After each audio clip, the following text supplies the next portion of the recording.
우리는 사순절에 예수님의 거룩한 습관에 대해서 지난주부터 말씀을 함께 나누고 있습니다. 이렇게 좋은 습관은 조금씩이라도 닮아가려고 또 애를 쓰다가 보면 어느 순간 내 몸에 배고 또 체질이 되고 내 인격이 되고 삶이 되는 것 같아요. 저도 몇 달 전부터 새벽 기도 마치고 계단으로 해서 제가 10층까지 쭉 올라갑니다. 내려올 때는 엘리베이터를 타도 마치고 갈 때는 그런데 처음에 할 때는 한 3층쯤만 올라가도 아이고 숨이 얼마나 찬지 숨이 가빠요. 헉헉 그랬어요. 근데 이제 몇 개월 지나다가 보니까요, 지금은 제가 10층까지 가도 숨이 하나도 안 가빠요. 야, 내가 하나도 안 가쁘다는데 뭐 별로 여러분 처음부터 그런 게 아니고 조금씩 며칠 지나가지고는 또 몇 계단 더 가고 이랬더니만은 이게 폐 활량이 이게 많이 좀 좋아진 것 같아요.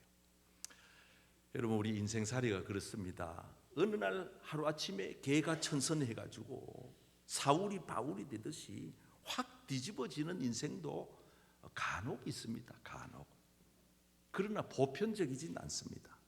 모든 인생의 이치는 조금씩, 좋은 것도 조금씩 발전해 가는 거고, 나쁜 것도 담배 피는 것도 처음에는 하나 하다가 나중에는 한갑을 태워도 안 되는 나쁜 습관도 조금씩 커가는 거예요. 그러니까 우리가 이 사순절에 예수님의 거룩한 습관을 참 본받아서 우리들도 경건하게 신앙생활의 성숙의 기쁨, 성장의 기쁨이 저와 여러분 우리 교회 가운데 있어지기를 축복합니다. 아멘. 자, 지난주 잠깐 우리 말씀 나눈 거 복습하고 다시 한번 돌아보겠습니다. 시작. 예수님의 거룩한 습관은 안식일에 회당에 들어가는 것입니다. 예수님의 거룩한 습관은 안식일에 성경을 읽으셨던 것입니다. 그래서 우리 지난주 사순절 첫 주간을 이제 보내셨습니다.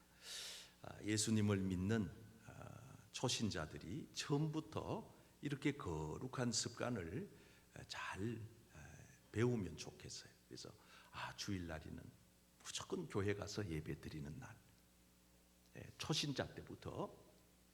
그 다음에 교회 가면은 교인은 성경을 꼭 읽어야 된다 하는 이 습관을 여러분 몸에 배게 해야 우리가 지속적으로 이렇게 신앙생활을 하면 할수록 성장의 기쁨이 있어요.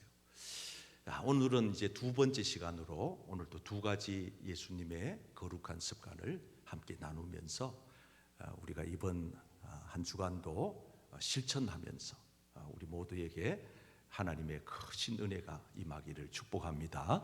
자, 앞에 자막 보고 한번 읽어보겠습니다. 시작. 예수님의 거룩한 습관은 평소에 자주 감람산으로 가셨습니다. 예수님의 거룩한 습관, 오늘 본문 말씀에 보면 평소에 예수님은 습관을 따라 감람산에 가심에, 이 말씀이 예수님의 공생의 사역에 매우 중요한 말씀입니다. 왜 그런가 하면은 여러분, 예수님은 이 감람산에 자주 올라가셨어요. 틈만 나면, 시간만 나면 이 산으로 올라가셨어요. 이 감람산은 참 특별한 산입니다. 왜 감람산인고 하니 여기는 감람나무가 많다 해서 이름을 그렇게 붙였어요. 이스라엘에 가면은 그 이름을 올리브산이다 그래요.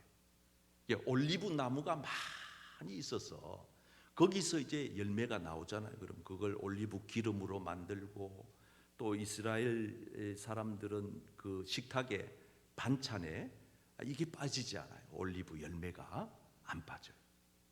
이 감람산은 참 위치적으로도 대단히 중요한데 해발 한 800m 정도 됩니다. 이 높이가 한 800m 정도 되는데, 제가 금정산에 올라가 보니까 고담봉이라고 하는 정상에 801m더라고요. 딱 맞아요. 요게 감난산 높이하고 금정산 정상 높이하고 거의 비슷해요. 이게 지금 감남산의 전경인데 이 감난산에서 정면으로 쫙 내려다 보면은 예루살렘 성이 쫙 보입니다. 예루살렘 성이 쫙 보이는데 저 가운데 있는 노란 색깔 저게 황금돔인데 저기는 이제 금으로 실제로 입혀놨습니다. 여러분 한번 감람나무를 한번 보실래요? 올리브 나무가 보통 이 수령이요 800년 900년 되는 것들이 많은데 제가 성지순례에 갔을 때는 꽤 오래 전의 일인데 2000살이 그 가이드가 2000살 된 감람나무입니다 그러는데 여러분들은 2000살이 됐다 그래도 별로 안 놀라는데 저는 엄청 놀랐습니다. 대단하더라고요. 다시 말하면은 예수님이 살아 계실 때의 나무가 지금도 있다 이 말이에요. 참 신기한 걸 보았습니다. 예수님은 이 산에서 저 건너편에 있는 예루살렘 도시를 보면서 울면서 기도했죠. 예루살렘아, 예루살렘아. 이 성경에 보면은 말씀에 마태복음에 나오는데 암탉이 그 새끼를 날개 아래 모음같이 내가 몇 번이나 너희들을 모으려고 했더냐 하면서 이게 이제 황폐하게 버려질 거다, 멸망하게 될 거다 하면서 안타까운 눈물을 지었던 적이 있습니다. 그래서 지금도 성지에 가면은 예수님이 눈물 흘리면서 기도했던 그 장소에 눈물교회가 세워져 있어요. 이쪽에 눈물 한 방울처럼 생겼잖아요. 눈물교회, 저게 기념교회인데 그 안에서 바깥으로 내려다 보면 황금돔이 정면으로 보입니다. 그리고 이 감람산이 참 중요한 위치인 이유가 뭐냐 하면은 예수님께서 부활 승천하실 때에 이 감람산에서 승천을 하셨어요. 그래가지고 그 예수님이 승천한 장소에도 가면은 예수님 승천 기념교회가 세워져 있습니다. 이렇게 조그만하게 저게 예수님이 승천하신 장소다. 자, 대략적으로 이 감난산의 지리적인 배경을 제가 설명을 드렸는데 그래도 한눈에 여러분들에게 좀 소개를 하고 싶어서 제가 자료를 찾던 중에 제가 아는 목사님이 히브리 대학에서 교수님으로 계시는데 그 교수님이 거기서 활동하신 지가 한 20년이 넘어요. 이강근 목사님이라고 우리 기독교 TV에도 많이 나오시는데 그분이 하늘에서 공중에서 드론으로 촬영을 했는데 이걸 제가 오늘 특별히 3부에 오신 분들에게만 보여드립니다. 물론 2부 때도 이래 말을 했습니다. 한번 보겠습니다.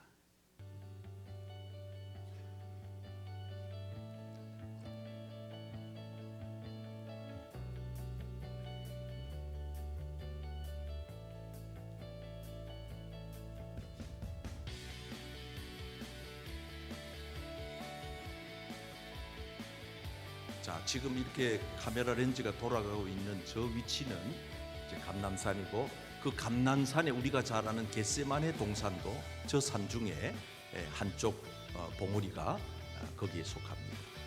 그 다음에 이제 이 산 쪽에서 저쪽 건너 쪽으로 예루살렘 도시를 볼 수가 있고 조금 더 지나면은 노란색의 황금 돔을 보게 됩니다. 유대인들은 지금도 여기서 이제 예수님의 재림을 기다립니다. 예수님의 재림도 이쪽으로 예수님이 재림하실 거다. 그래서 성경에 보면은 어디에 있느냐 하면은 스가랴서에 있어요. 한번 성경을 한번 같이 읽어보겠습니다. 스가랴서 14장 4절 시작. 그날에 그의 발이 예루살렘 앞 곧 동쪽 감납산에 서실 그러니까 것이요. 동쪽 감난산에 예수님이 재림하실 것을 믿고 지금도 이스라엘 사람들은 그 많은 무덤이 바로 이 감난산 줄기에 석관으로 돌로 이렇게 관을 짜가지고 거기에 시신을 눕혀서 묘지를 만들어 놓고 있습니다. 왜 그러냐 하면은 이제 주님이 그쪽으로 재림하실 때 부활한다. 그 부활의 소망을 가지고 그렇게 하는 겁니다. 여러분, 예수님께서는 이 감난산을 우리에게 말씀하시면서 우리가 감난산 가려면은 저 비행기를 타고 열 몇 시간씩 가서 거기만 감난산이 아니고 예수님께서는 우리에게 영적으로 이 감난산의 의미를 마가복음 1장 35절에서 설명을 해주고 있습니다. 아주 중요한 말씀이에요. 읽어보겠어요. 시작. 새벽 아직도 밝기 전에 예수께서 일어나 나가 한적한 곳으로 가사 거기서 기도하시더니. 자, 이제 중요한 말씀을 드립니다. 예수님이 말씀하신 감난산은 한적한 곳입니다. 다시 말씀드리면은 한적한 곳이라고 하는 것은 예수님과 나만의 만나는 독대하는 시간. 한마디로 말하면은 오늘날 우리가 이 감난산으로 가야 하는 이유는 거기 가서 우리 주님의 임재를 경험하고 주님의 은혜를 체험하고 주님의 도우심을 받는 그곳. 저는 오늘 여러분들이 그와 같은 은혜의 자리가 있으시기를 축복합니다. 아멘. 그래서 히브리 기자는 이걸 조금 더 구체적으로 표현하기를 우리는 긍휼하심을 받고 때를 따라, 한번 따라 하실까요? 때를 따라 돕는 은혜를 얻기 위하여. 돕는 은혜를 얻기 위하여. 은혜의 보좌 앞에. 은혜의 보좌. 자, 여기 앞에. 나오는 은혜의 보좌가 바로 오늘날 영적인 감난산입니다. 감난산입니다. 여러분, 그래서 우리는 그냥 가끔씩 도움받아 살 인생이 아니에요. 예수님은 오늘 우리에게 우리 인생이 이 세상에서 살아가자면은 때를 따라 이 말씀의 뜻이 뭐예요? 시마다 때마다, 일마다 때마다 우리는 분초마다 주님의 도우심을 받고 은혜의 보좌 앞으로 나아가야 할 줄 믿습니다. 아멘. 그래서 여러분, 우리는 주님의 도우심이 없이는 안 된다는 사실을 늘 느끼고 사시잖아요. 저는 가끔씩 이래 혼자서 이래 손을 가슴에 대봐요. 여러분 한번 오른손을 왼쪽 가슴에 한번 대보세요. 잘 대보시면은요, 거기 뭔가 콩닥콩닥 뛰는 게 있죠. 뭐가 뛰지요? 혹시 심장이 안 뛰는 분 손 한번 들어봐요. 곤란합니다. 심장이 쿵쾅쿵쾅 뛴단 말이에요. 여러분들이 이 심장 뛰게 하는데 무슨 노력을 들였나요? 돈을 썼나요? 뭐 대단한 공부를 하셨습니까? 아니에요. 우리의 심장을 뛰게 해 주시는 분은 하나님이십니다. 아니, 오늘 밤 사이라도 이 뛰던 심장이 딱 멈추고 나면 우리 인생 끝이에요. 아무것도 아니에요.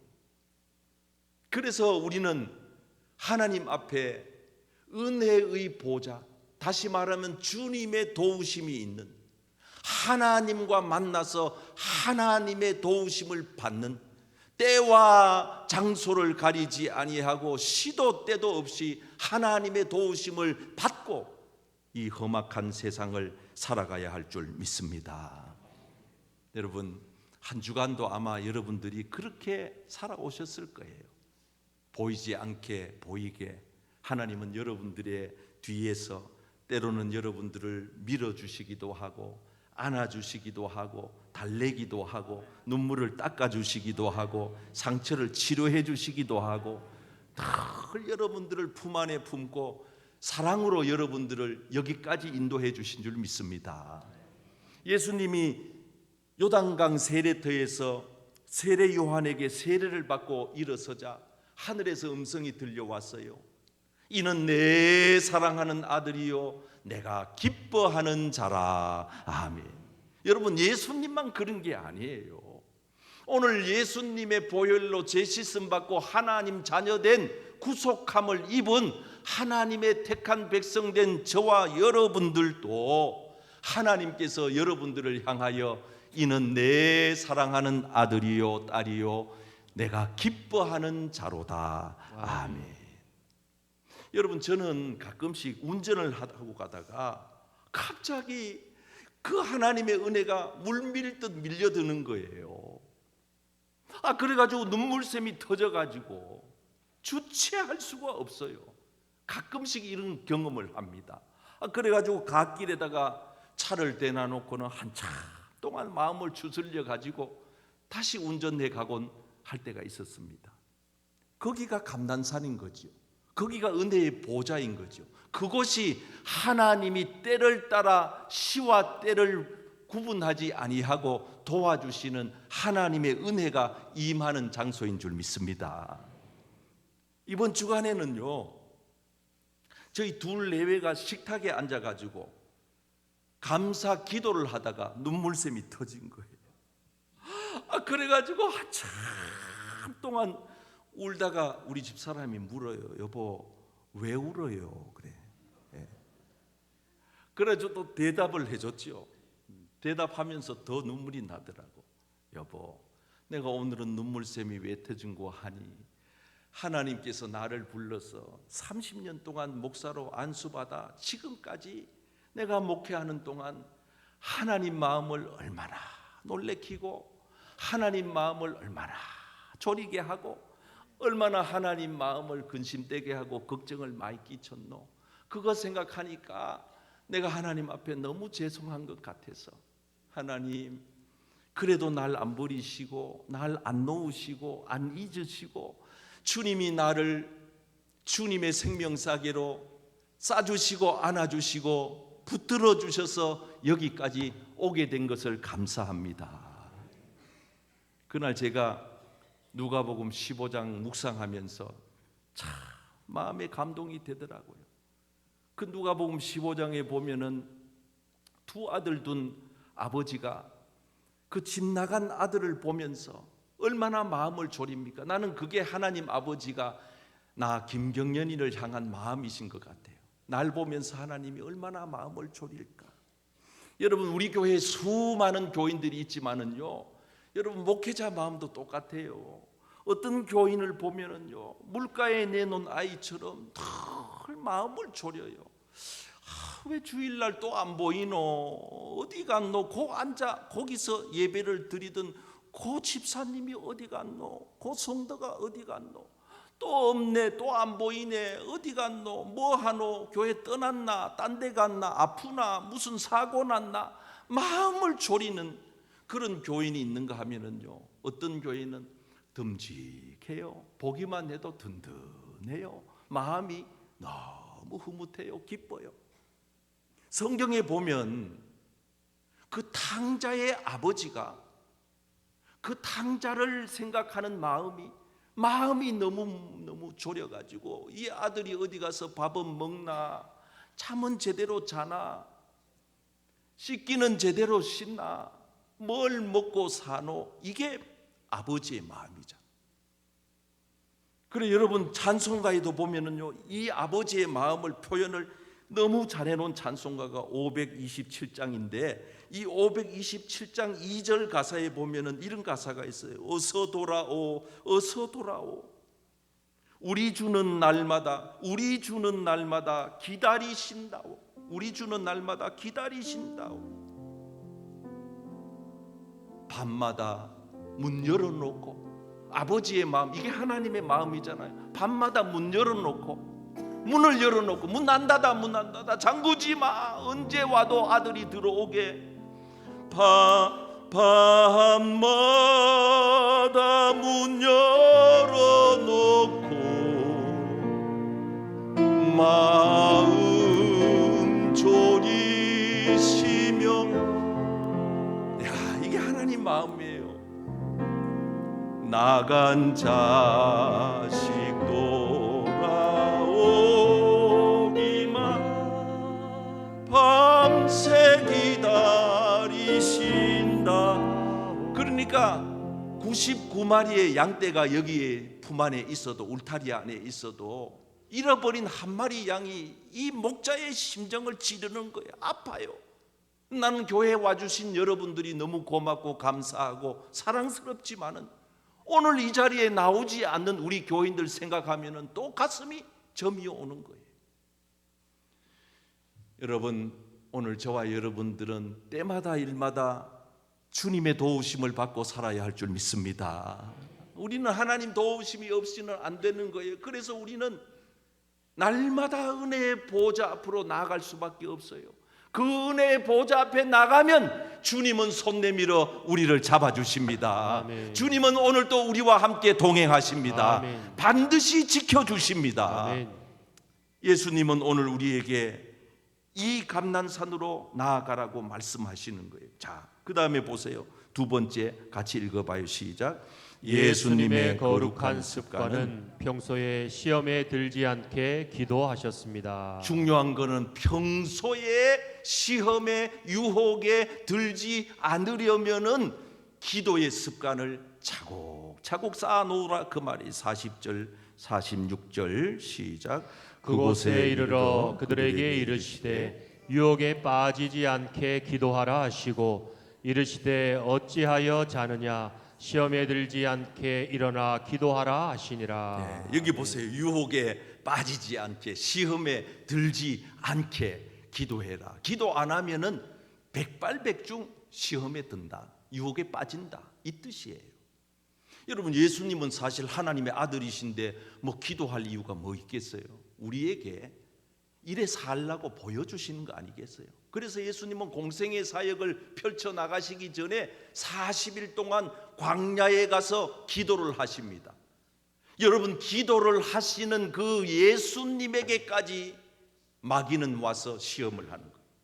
여러분, 예수님한테도 마귀가 시험을 한다 그러면 오늘 우리 같은 연약한 인간은 어떻겠어요? 당연히 우리는 시험에 들 확률이 높죠. 그래서 예수님은 그 시험을 받을 때에 어떻게 했어요? 시험하는 자가 예수께 나와서 이르되 네가 만일 하나님의 아들이면은 명하여 이 돌들로 떡덩이가 되게 하라. 여러분, 예수님은 하나님의 아들이 맞습니다. 그리고 마땅히 돌을 가지고 떡을 만들어낼 수 있는 분입니다. 못해서 안 한 게 아니에요. 예수님께서는 돌을 떡으로 만들어 먹을 수 없어서, 능력이 없어서 하지 않는 게 아니에요. 이 말씀을 통해서 예수님은 우리에게 가르쳐 주시는 교훈은 뭐냐? 여러분, 우리 인생은 하나님의 말씀으로 살아야 할 줄 믿습니다. 아멘. 아니, 그냥 배만 채우면 인생입니까? 사람이 됩니까? 옷만 입혀놓으면 되는 것이에요? 학교만 보내면 다 돼요? 아니에요. 우리는 영적인 존재이기 때문에 영적으로 우리가 어떻게 사느냐가 중요한 거예요.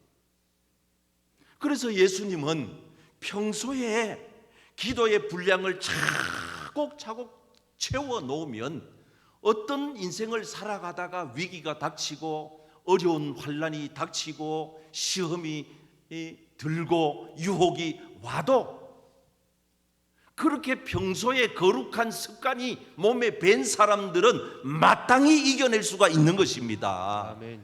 그런데 이게 평소에 이게 잘 안 된 사람들은 어떻게 되는 거예요? 쉽게 넘어지는 거예요. 쉽게 넘어지는 거예요. 여러분, 그래서 오늘 이 본문을 써놓고요, 그 다음에 평소에 기도하지 않다가 실패 본 두 사람의 예를 들어놓고 있어요. 첫째, 가룟유다. 가룟유다는 기도하라, 기도하라, 잠자지 마라, 잠자지 마라, 지금밖에는 기도할 시간이 없다 했는데도 귓전으로 들은 거예요. 그러니까 마귀가 예수님을 팔 생각을 집어넣고, 여러분, 나쁜 생각을 집어넣는 장본인은 마귀입니다. 하나님의 성령은 우리에게 나쁜 생각을 집어넣지 않아요. 우리는 생각을 한다고 하지만은 나쁜 생각을 가져오는 거는 이거는 사단의 생각이니 여러분 기도로 물리치시기를 바랍니다. 기도 안 한 사람들은요, 이게 쉽게 이 나쁜 생각을 떨쳐내지 못한다니까요. 그래서 마틴 루터는, 종교개혁자는 이렇게 얘기했어요. 우리가 나쁜 생각이 가끔 들 때가 있다, 믿는 사람도. 그러나 우리가 하늘에 날아가는 새를 그냥 날아가는 것을 어찌할 수 없는 것처럼 나쁜 생각이 드는 것까지는 어쩔 수 없다. 그러나 그 새가 날아가다가 내 머리 위에 와서 앉아서 거기에서 둥지를 틀고 새 집을 짓고 살도록끔 내버려 두면 안 된다. 마찬가지로 나쁜 생각이 내 머릿속에 든다 하여도 그 생각이 안착이 되고 고착이 되고 내 삶에 적용이 되도록 내버려 두면, 방치하면은 큰일 난다. 그러므로 내 머릿속에 나쁜 생각이 왔다가 지나가도록 해야지, 그걸 붙들고 살면은 실패한다. 마틴 루터가 한 얘기예요. 저는 여러분들이 신앙생활 할 때 나쁜 생각 안 하고 살면은야 얼마나 좋겠어요. 그러나 가끔씩 여러분들 머리 생각 속에 나쁜 생각이 들어오거든요. 예수님의 이름으로 물리치시기를 축복합니다. 아멘. 사탄아 물러가라. 아멘. 사탄아 물러가라. 아멘. 사탄아 물러가라. 아멘. 떨쳐내는 거예요. 그렇게 예수님하고 앞장서 가지고 제일 선두 그룹에서 늘 예수님을 수종 들던 베드로, 요 가룟 유다가 예수님을 판 장면이 여기 나오잖아요. 48절 한번 읽고 넘어갈까요? 예수께 입을 맞추려고 시작. 예수께 입을 맞추려고 가까이 하는지라. 예수께서 이르시되 유다야 내가 입맞춤으로 인자를 파느냐 하시니. 그 예수님 팔 때에 지금 이미 가룟 유다의 주머니 속에는 은 30냥이 그 거래 금액이 있었다니까요. 예수님과 입맞춤을 하면서 이가 예수라고 로마 군병들에게 인수인계를 하고는 자기는 어디로 갔어요? 결국은 목매서 자살해서 죽었잖아요. 그거 은 30 팔아가지고 돈 한 번 써보지도 못하고. 여러분, 나쁜 생각에 사로잡히면요 그 결과가 끔찍한 거예요. 안 좋은 거예요. 이번 주간에도 그 유명한 연예인들이 극단적인 선택을 하는 걸 보면서 자살의 영이 이 나라를 지금 강타하고 있구나. 젊은 사람들을 지금 압도하고 있구나. 어둠의 영, 공중권세 잡은 마귀가 지금 설쳐되고 있구나. 저에 무너뜨리려고 가정을 파괴하고 청소년들의 생각을 파괴하고 교회를 회파하려고 온갖 몸부림을 다 치고 있구나. 여러분, 우리가 이 가룟 유다가 사로잡혀 있었던 그 나쁜 생각에서 벗어나기 위하여 여러분들이 평소에 기도를 조금씩, 기도는 하루아침에 많이 해놓는다고 되는 게 아니에요. 조금 하루에 10분이라도 꾸준하게, 그래 하다가 보면 나중에 그 기도가 엄청난 축적된 힘이 되는 거예요. 한 방울 한 방울 물 떨어져도 100년 1000년 같은 자리에 같은 장소에 같은 시간대에 떨어지면 커다란 바위도 깨트리는 것처럼 여러분들의 기도의 분량을 채워나가시기를 축복합니다. 아멘. 자, 예수님의 선두 그룹에서 주님을 수종 들었던 베드로는 어떤 상태입니까? 기도해라. 지금밖에 기도할 시간이 없다 했는데도 귓전으로 듣다가 베드로는 어떻게 했습니까? 예수님 끌려가니까 요만한 여종 앞에서 예수님을 부인합니다. 55절에 사람들이 뜰 가운데 불을 피우고 함께 앉았는지라 베드로도 그 가운데 앉았더니 57절에 시작. 베드로가 부인하여 이르되 이 여자여 내가 그를 알지 못하노라 하더라. 결국은 부인하여 뼈아픈 실패를 하고 말았잖아요. 후에 깨닫고 회개하고 돌아와서 눈물로 통곡하고 하나님 앞에 회개하고 그리고 다시 쓰임 받게 되었으니 망정이지. 베드로가 왜 실패했습니까? 평소에 기도의 습관을 우리가 잘 몸에 배워서, 여러분 신앙생활 그냥 하는 거 아니잖아요. 한 주간 동안 세상에 나가서 살 때에 여러분들이 양이라면 세상은 어떻습니까? 이리 때가 득실 이리 때가 득실 빨리 끄라고 지금. 이리 때가 득실 이것도 습관이 돼야 돼요. 딱 예배 오기 전에 딱 저 앞에서 무음으로 딱 하든지 꺼버리든지 이 습관이 돼야 돼요. 저도 딱 무음으로 딱 습관이 딱 돼. 습관이 안 되면은요 이게 힘들어요. 심지어 어떤 교회 목사님은요, 목사님 어머니가 예배 시간 맨 앞자리에 앉아가지고 매번 설교만, 아들 목사 설교만 하면 좋은 거야. 그러니까 목사님이 설교가 되겠어요? 뒤에서 막 교인들이 막 보면서 목사님 엄마도 자는데 우리도까지 그 자자 그러고 막 이래 안 되겠어요?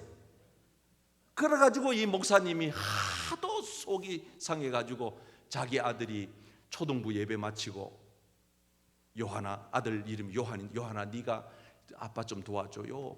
할머니 옆에 앉아 있다가 할머니가 주무시면은 이쑤시개 가지고 퍽퍽 찔러가지고 그래 깨워라. 한 번 깨울 때마다 돈 1,000원 줄게. 그래 거래가 성사가 돼가지고 그 다음 주일날 목사님이 너무 편안하게 설교를 한 거예요. 왜? 할머니 주무시려고는 푹 찌르고 쿡 찌르고. 그래 그날 4번 찔렀는데 4,000원 받았다 그러잖아요. 그래가지고 한 달 잘 갔는데 어느 날 한 달이 지난 어느 날 이 손자 녀석이 할머니 주무시는데도 안 찌르고 가만히 있더래요. 그래 예배 마치고 막 마음이 막 안 좋아가지고 아들한테 오늘은 왜 안 찔렀노? 할머니가 또 찾았나? 그러니까 이 요한이가 이렇게 얘기를 하는 거예요. 아빠 나 앞으로 안 찌르래. 왜 안 찌르는데? 한 번 안 찌르면 할머니가 2,000원 준다 그랬어. 2,000원 준다 그랬어. 그래가지고 애가 벌써 경제에 눈이 떠져가지고 아이고 이게 습관이요 쉽게 고쳐지는 게 아니에요. 그래서 우리는 좋은 습관을 조금씩 이번 주간에도 주님이 찾으셨던 그 감난산을 내가 찾아보는 거예요. 그 영적인 임재가 있는 곳이고 하나님의 은혜가 머무르는 곳인데 그 은혜의 보좌 앞으로 우리가 매 순간 나가서 때마다 일마다 주의 도우심을 받으시기를 바랍니다. 아멘. 그리고 여러분 평소에 뭐 대단한 거 아니에요. 내가 이번 한 주간 기도 생활이 안 됐더라면은 한 10분이라도 하루에 10분이라도 내가 한번 해봐야지.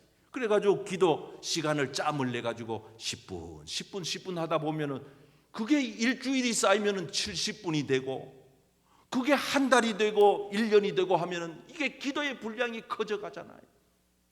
그래서 어느 순간 그게 내 몸에 탁 배게 되면은요 살다가 보면 왜 어려움이 없겠어요? 왜 시험이 없겠어요? 왜 큰 사고가 안 나고 왜 마음의 상처가 안 생기겠어요? 그럴 때마다 평소에 기도를 딱 해놓은 사람들은 그걸 의연하게 받아들이면서 하나님 앞에 그걸 기도로 또 올려드리면서 그걸 어떻게 해결하고 이겨내야 하는지를 깨닫게 되는 깨닫게. 그래서 여러분 기도하는 사람에게는 하나님이 지혜를 주십니다. 아멘. 능력을 주십니다. 시험을 당할 수도 있지만 피해서 가게도 하시고 아멘. 때로는 시험이 닥쳐도 기도하는 사람은 능히 이겨낼 줄 믿습니다. 아멘. 그래서 이번 한 주간도 예수님의 이 거룩한 습관을 우리 모두가 함께 따라가는 실천하는 복된 사순절 2번째 주간 되시기를 예수님의 이름으로 축복합니다.